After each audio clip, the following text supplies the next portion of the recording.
आप देख रहे हैं पूर्वी संदेश खबर। मुंह जिले के घोसी अंतर्गत माछिल जमीन से है, जहां डॉक्टर रामविलास भारती के यहां कोविड काल के दौरान अपने के 5 लोगों को खोने के बाद भी डॉक्टर रामविलास भारती ने अपने सामाजिक दायित्वों को नहीं छोड़ा और जब भी अवसर मिलता है उसे लोकहित का अवसर बनाकर गरीब, शोषित, पीड़ित व वंचित समाज के उत्थान, जागरूकता व मदद के लिए तैयार रहते हैं। इस श्रद्धांजलि सभा में भी गरीबों, महिलाओं व सामाजिक कार्यकर्ताओं को अंग वस्त्र देकर सम्मानित करने का कार्य किया।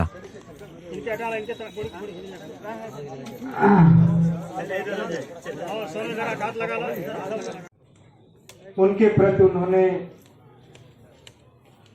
सच्ची आदरांजलि, श्रद्धांजलि उन्होंने समर्पित किया। दुख की घड़ी में बेसिक शिक्षा परिवार से आप जुड़े हुए हैं।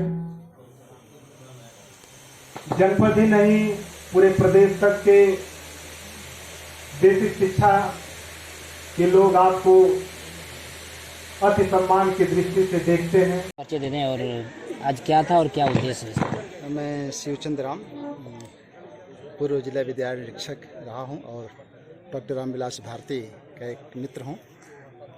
आज बहुत ही दुखद घटना, एक 30 वर्षीय नौजवान जो डॉक्टर रामविलास भारती जी के भतीजे थे, प्रशांत कुमार भारती, उनका आकस्मिक निधन हो गया है। इसमें परिवार को सांत्वना देने के लिए और यह बताने के लिए कि ये पूरा परिवार, ये समाज आपके साथ है इस दुख की घड़ी में, ये बताने के लिए हम लोग आए हैं। साथ ही जैसा कि डॉक्टर साहब ने कहा, हम सभी बुद्ध और डॉक्टर अम्बेडकर के अनुयायी भी यहाँ बैठे हुए हैं, जिनका एक उद्देश्य है कि और इस आदर्श को मानते हैं कि जीवन लंबा होना जरूरी नहीं है बल्कि सार्थक होना चाहिए। इसलिए इस चीज़ का भी संदेश हम लोग यहाँ देते हैं कि एक ऐसे कार्य करें अपने जीवन में जो लोक हित में हो, समाज हित में हो, बेहतर समाज निर्माण की दिशा में हो। Thank you. धनतेज जी का एक ओके सर, आज किस तरह का कार्यक्रम रहा?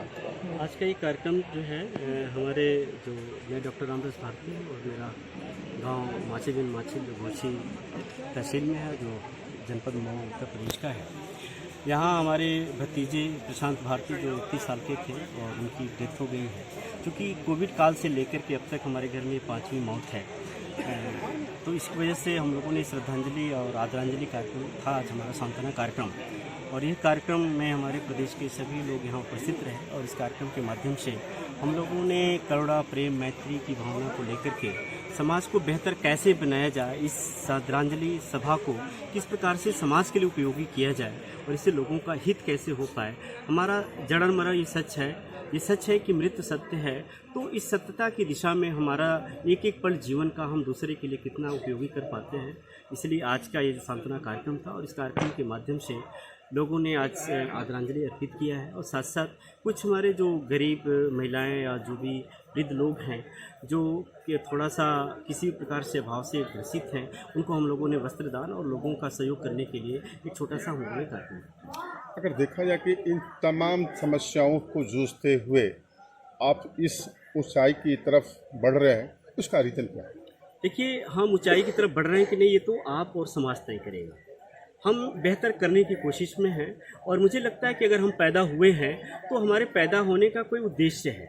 उद्देश्य ये सिर्फ खा करके और नौकरी करके मर जाए, मुझे ऐसा लगता है कि ये लाइफ ठीक नहीं है। तो जितनी भी ज़िंदगी है, वो ज़िंदगी में एक एक क्षण समाज के लिए अगर हम दे पाते हैं, उपयोगी अपने आप को बना पाते हैं, तो मुझे लगता है कि यही उचित है। क्योंकि समाज में जन्म लेना उतना महत्वपूर्ण नहीं है, बल्कि एक अच्छी ज़िंदगी, यानी बाबा साहब जैसा कि कहते थे कि ज़िंदगी लंबा होना उतना महत्वपूर्ण नहीं बल्कि महान होना उचित है। तो चूँकि हम लोग इन्हीं महापुरुषों को लेकर के हम विचारों को आगे भी बढ़ाते हैं, इसलिए जो ज़िंदगी को हम लोगों के बीच लोगों के लिए लगाने का प्रयास करते हैं कि शायद किसी के दुख में मैं काम आ सकूं, किसी का सहयोग कर पाऊं और मेरी ज़िंदगी भी उसकी समाज बेहतर बनाने में अगर काम आ जाता है तो हम कर सकें। यही उत्साह है जिसकी वजह से हम बेहतर समाज बनाने की दिशा में प्रयास करते हैं।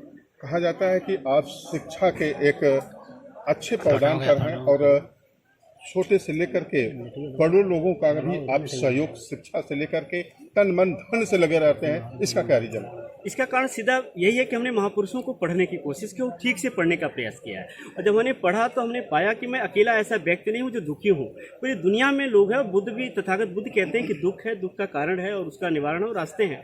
तो अगर दुख है तो हम उससे अलग कैसे हैं? तो अगर मैं शिक्षा की स्थिति में हूँ तो शिक्षा का उपयोग तो वास्तव में तभी सही है ना जब हम उस शिक्षा का उपयोग समाज के लिए कर पाते हैं।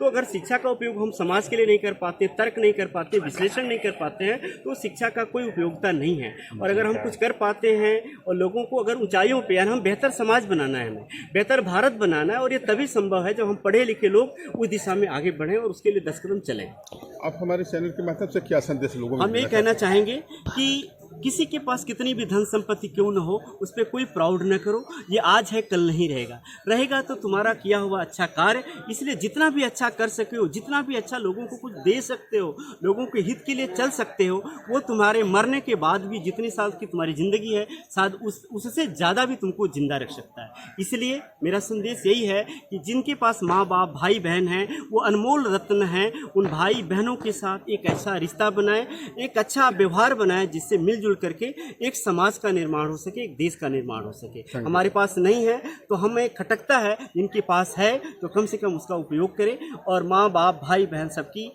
एक संयुक्त परिवार के रूप में, या जिस तरीके से भी कह सकते हैं, बेहतर समाज बनाने की दिशा में प्रयास करता है।